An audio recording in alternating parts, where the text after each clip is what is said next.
কালা জাদু এক্সপার্ট গুপ্তাচার্য এসেছেন নিজের রাজ্যের জন্য খাল কেটে অভিজ্ঞ কুমির নিয়ে যেতে।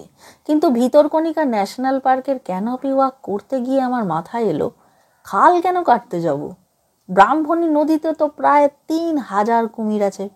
তার মধ্যেই যে কোনো একটা অভিজ্ঞ কুমির নিয়ে গিয়ে পুষলেই হলো। যেতে যেতে একলা পথে নিভেছে মোর বাতি। আরে না না, এমনি বললাম, বাতি কেন জ্বালবো? যাই হোক, জিরিয়ে নিলাম বোট লাইব্রেরির সামনে। এরই পাশে রয়েছে স্থানীয় বন দপ্তরের পোলট্রি। এখানে ডিম চাষ হয়, তবে এগুলো মুরগির ডিম কিন্তু নয়। আপনাদের সবাইকে জানিয়ে দিই, এগুলো কুমিরের ডিম। হ্যাঁ হ্যাঁ, এটা কুমিরের পোলট্রি। এখানে অভিজ্ঞ মানুষের দ্বারা অভিজ্ঞ কুমির উৎপাদন করা হয়। ছোট থেকে পুষ্টিকর খাবার খাইয়ে এখানে ডিম ফাটিয়ে অমলেট করা হয় না, ডিম ফাটিয়ে বের করে নেওয়া হয় শিশু কুমির। শিশু কুমিরেরা এখানে প্রাথমিক পড়াশুনো করেই গ্র্যাজুয়েশন কমপ্লিট করে 3 ফুট সাইজের হলে পিএইচডি করার জন্য ছেড়ে দেওয়া হয় ব্রাহ্মণী নদীতে। পাশে মিউজিয়ামে ঢুকে গেলাম, এখানে আছে ঐতিহাসিক কুমিরের দেহাবশেষ। এরা প্রত্যেকেই ছিলেন পিএইচডি। এদের মধ্যে 24 ফুটের যিনি কুমির, তিনি লিখে গিয়েছেন 2টি মহাকাব্য, যাদের নাম কুমিরের কান্না ও কুমির সম্ভব। ফ্যানেদের চুমু ছুঁড়ে আমি চলে গেলাম অভিজ্ঞ কুমির ধরতে। এখানে বকমামা আর কুখ্যাত হাড় ছিনতাইকারী গ্যাং লিডার দ্য ইগলের সাথে দেখা হলো। উনি ছোঁ মেরে হাড় ছিনিয়ে নেওয়ার কোর্স করান, আপনারা ওনার সাথে অবশ্যই যোগাযোগ করতে পারেন। আর তার সাথে সাথেই দেখা পেলাম তার, যার জন্য আশায় বুক বেঁধে আমি এসেছি এত দূরে। দেখলাম আমার সেই স্বপ্নে দেখা বিদ্বান অমায়িক, জঙ্গলে দাঁত কিড়মির করে পাঞ্জাবি পরে রবীন্দ্র জয়ন্তী অর্গানাইজ করা কুমির কাদায় চিৎপাত হয়ে প্রাণায়াম করছে। উনি অনুলোম বিলোম করছিলেন আর আমি দেখছিলাম, ভাবছিলাম একবার যদি স্পর্শ করতে পারতাম, আশীর্বাদ নিতে পারতাম এই মহাপুরুষের। কিন্তু পারলাম না, ভয় লাগছিল, কামড়ে দিতে পারেন মহাপুরুষ, মাঝে মাঝেই কামড়ে দেন। ওদিকে প্রিয়াংশী ওরফে মিশকু তার মাকে বলল, ওই দেখো মা, বিড়াল ছানা। কিন্তু না, নদীর পাড়ে ওটা হরিণ ছানা ছিল। এবার নিজের পৈতৃক সম্পত্তি ঘুরে দেখার ভঙ্গিতে আমি ঢুকে গেলাম শিখর কঠির জঙ্গলে। চারিদিকে শুধু গাছ আর গাছ, তারই মাঝে পাড়ায় গরু চড়ার মতো চড়ে বেড়াচ্ছে হরিণ। ছেলে চড়ানো মেয়ে চড়ানো বলে গাল দেওয়া হয়, এদিকে হরিণে হরিণ চড়ালে দোষ নেই। এই রকম নিস্তব্ধতা আমি আর কোথাও বেড়াতে গিয়ে পাইনি। গাছের পাতার মচমচ আর অচেনা পাখির ডাক, শব্দ বলতে আশেপাশে এটুকুই ছিল। সঙ্গে থাকা গাইড জঙ্গলের রাস্তা বাদে ডাইনে বাঁয়ে ঢুকতে নিষেধ করেছিলেন। জঙ্গলের এই জায়গাটা খুবই পবিত্র বলে ধরা হয়। এখানকার জনশ্রুতি অনুযায়ী কয়েকশো বছর আগে শিকার প্রিয় রাজা এই জঙ্গলেই বানিয়েছিলেন হনুমান মন্দির এবং শিব মন্দির। পুজো এখানে আজও হয়। প্রকৃতির মাঝে কারা যেন রোজ নিয়ম করে রেখে যান ফুল। অনুরণনে ভেসে আসে ঘণ্টার ধ্বনি। বড় ভালো লাগছিল দেখে যে এরকম একটা জঙ্গলাকীর্ণ জায়গায়, যেখানে শুধু গাছ আর কিছু ওয়াটার বেড ছাড়া কিছু নেই, তারও মধ্যে দেবতার অধিষ্ঠান। এই দেখো, আমি আবার সিরিয়াস হয়ে যাচ্ছি। সিরিয়াস হওয়াটা কিন্তু আমাকে একদম মানায় না। এই জঙ্গলের ভেতরে আরেকজন আমি অত্যন্ত বিদ্বান আর সজ্জন কুমিরের সন্ধান পেয়েছি। তাকে দেখতে পাবেন না, কারণ তিনি এই বিরাট পদ্ম পুকুরের ভেতরে ছিলেন। পুকুরটা আকারে বিরাট তো বটেই, তার সঙ্গে জঙ্গলে ঘেরা। আর তারই পাশে, অর্থাৎ এই পুকুরের ঠিক পাশে রয়েছে রাজার তৈরি সেই কোঠি, যার শিখরে বসে শিকার করা হতো।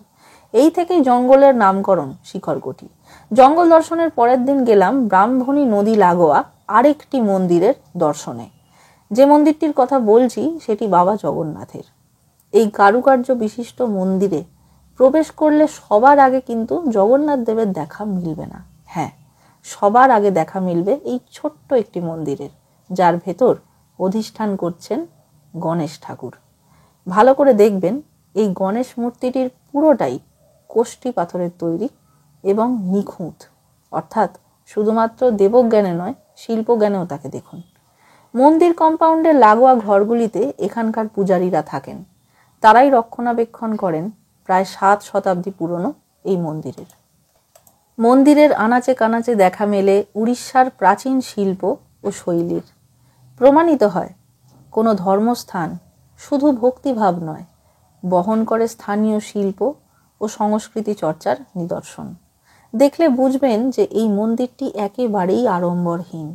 শুধুমাত্র মানুষের ভক্তি এবং পূজারীদের আধ্যাত্মিকতাকে সম্বল করে এখানে নিত্য পুজো সম্পন্ন করা হয়।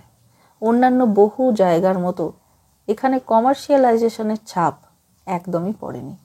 আর ঠিক সেই জন্যই এই মন্দিরে আপনি অভিজ্ঞতা সঞ্চয় করবেন শান্ত একটা পরিবেশের। এরপর আমি মন্দির লাগোয়া যে নদীর চর আরেকবার সেখানে গেলাম, হাওয়া খেলাম, আর হাওয়া টাওয়া খেয়ে চড়ে গেলাম আর একটা মন্দির দর্শনে।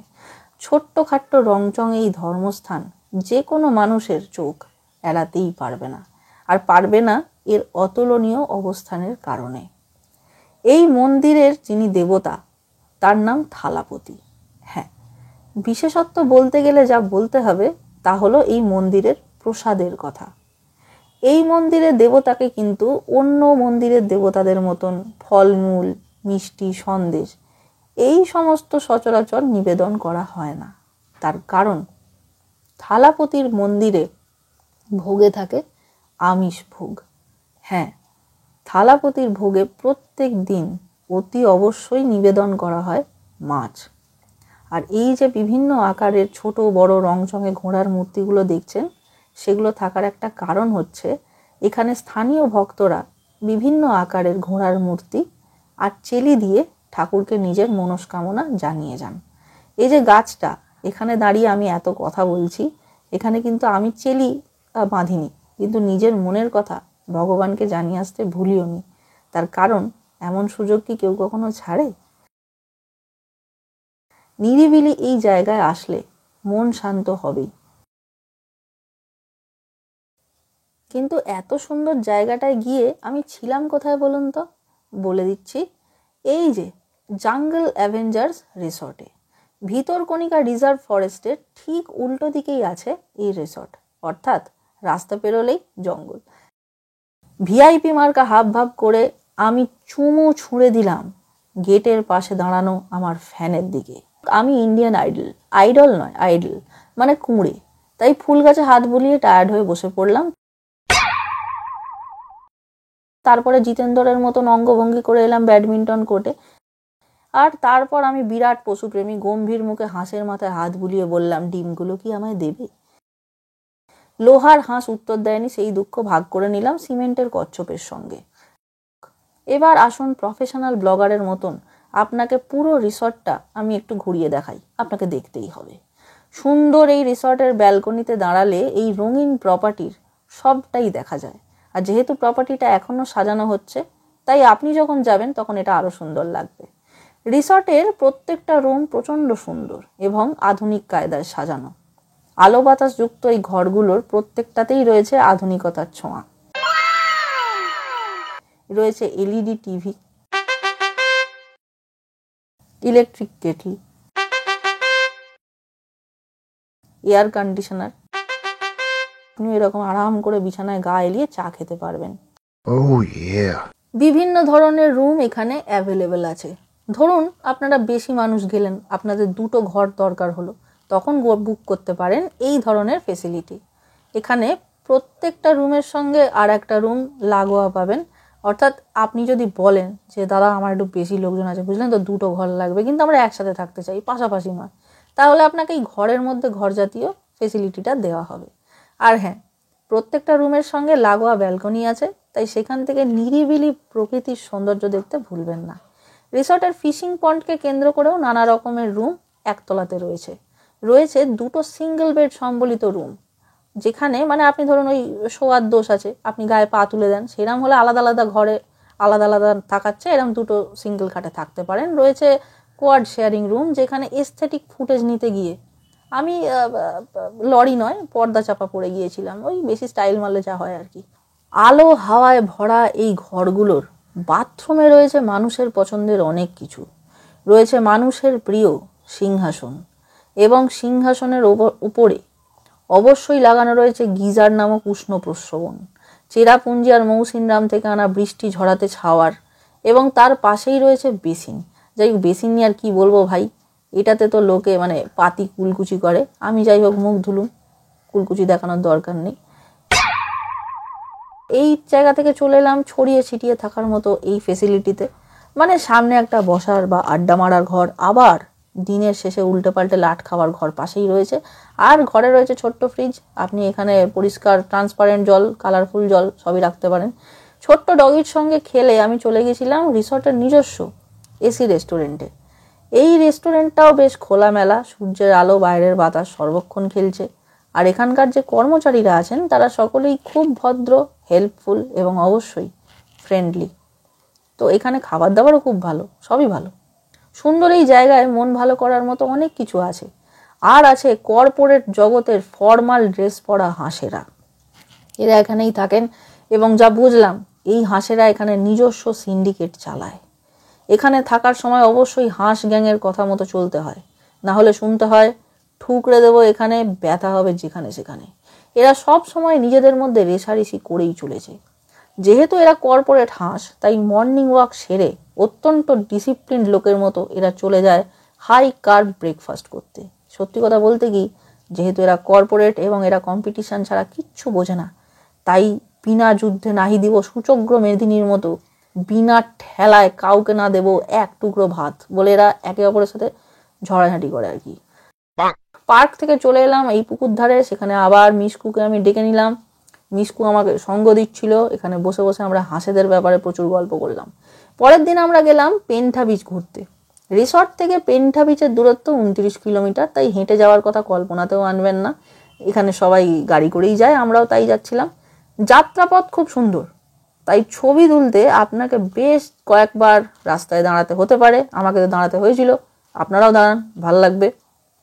আর হ্যাঁ, এই জায়গাটার সহজ সৌন্দর্য দেখে কিন্তু আপনি জাস্ট উড়ে যাবেন, মানে যেতেই হবে।